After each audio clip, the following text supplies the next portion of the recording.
Karsel Memoun, en fait, qui est en France pour des soins. Salamat Shifa, Inch'Allah. Il était correspondant local de sondage au niveau de la région de Bruxelles. C'est son ami qui va lire c'est son ami. Hein. Son fils est ému. Bonjour, donc je félicite tous les journalistes de cette journée. Je remercie encore l'association pour cette organisation et pour les hommages rendus pour les défunts, pour les retraités, particulièrement mon père. Voilà. Je crains être pris par l'émotion de lire le message de mon père à vous. Donc, je laisse le soin à M. Kissier de le faire.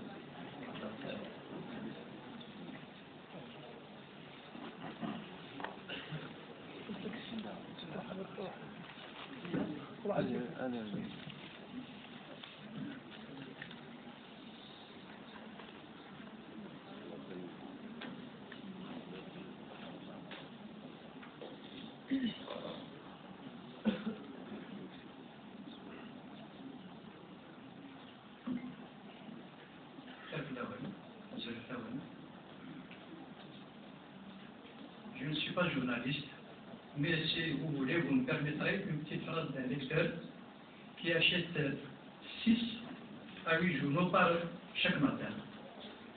Nous ne vous demandons pas quelque chose de particulier, transmettez-nous ce qu'on vous a transmis. Mais s'il vous plaît, de grâce, rejoignez la base de toute rédaction. Faites la thèse, faites votre antithèse, laissez-nous un petit peu synthétiser. On a quand même la faculté de réfléchir. Alors, je ne vais pas adjectiver sur ce terrain-là, parce que je risque un dérapage rapide, sinon de vous souhaiter une bonne fête, et avec les journalistes Marek Nobel. Et aujourd'hui, je fais votre hommage à ces deux monstres de la plume, et je suis très ému en renvoyant M. Saïd Maïd, en entendant sa fille. Permettez-moi de vous appeler Aurore des anges. Hein? C'est le livre de votre père qui lit au crépuscule. Voilà, d'ailleurs, M. Haouchin, tout à l'heure, il y avait quelqu'un qui vous a dit qu'il faut prendre l'exemple sur les aînés. Sincèrement, j'avais eu des larmes tout à l'heure. J'avais eu des larmes. Vous avez bien au commencement. Donc, M. Hamoun, je remercie son fils, c'est un ami. Il était ému et je voulais que ce soit peut-être l'un de ses compères, Azdin, Sam ou bien Youssef ou M. Haouchin qui prononcerait ces quelques mots, mais je vais essayer de m'efforcer.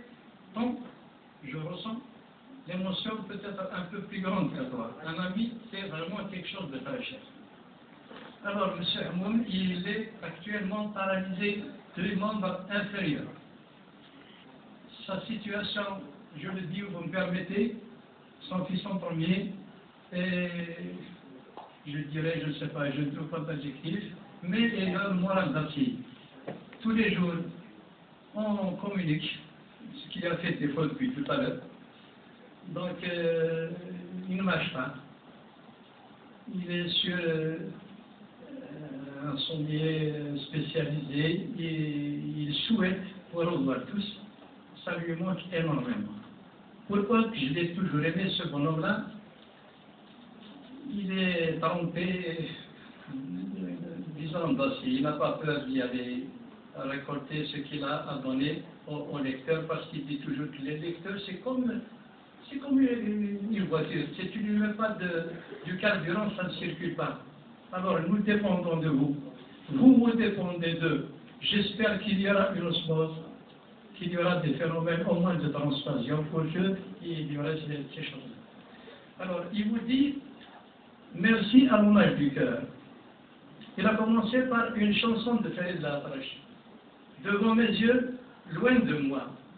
Cet extrait de chanson de Farid Latrache illustre en mon sens ce que j'éprouve à l'endroit de mes amis depuis que j'ai quitté le pays il y a bientôt près de 8 mois pour me soigner de la maladie, cette bête immonde contre laquelle je lutte du mieux que je peux depuis 6 ans, mais qui cette fois-ci a décidé de sortir le grand jeu pour en finir définitivement avec moi en me paralysant d'abord complètement.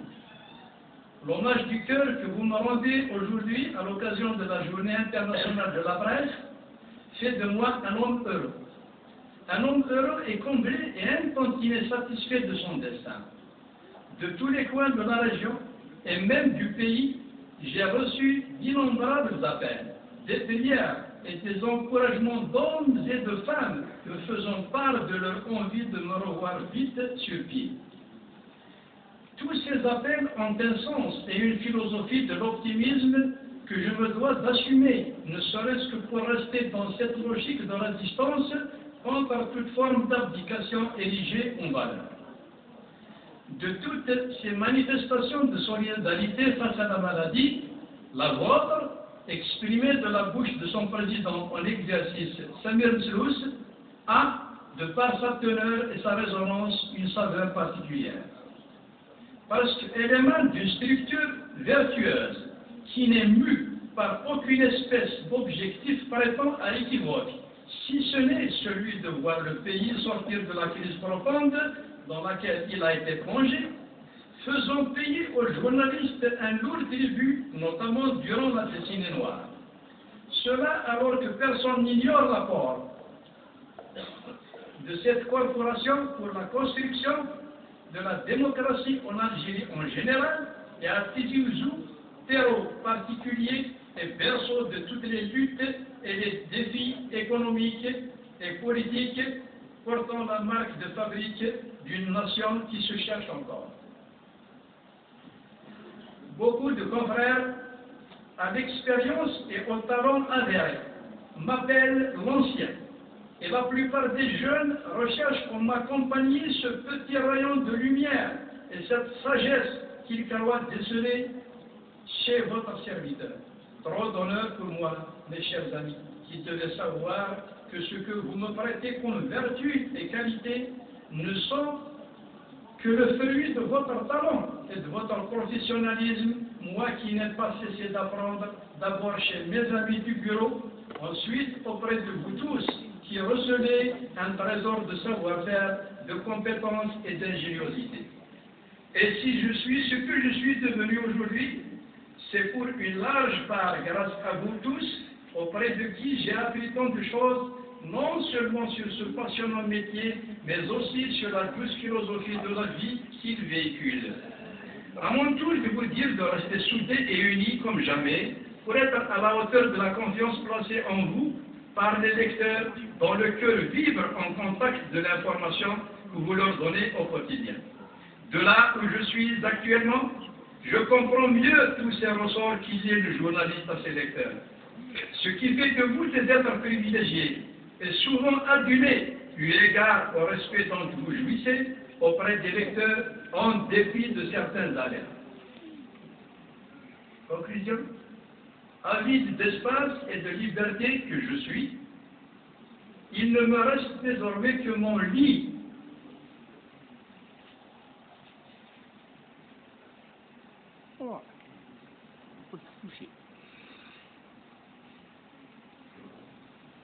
Avide d'espace et de liberté que je suis, il ne me reste désormais que mon lit pour me mouvoir, assez suffisant pour continuer à vivre. Autrement, certes, la formidable aventure humaine entamée avec vous, mes chers frères et sœurs, que je porte bien au chaud, dans un coin secret de mon cœur, à Liège, hier à 17h10, Hamoum Salim. Je vous remercie.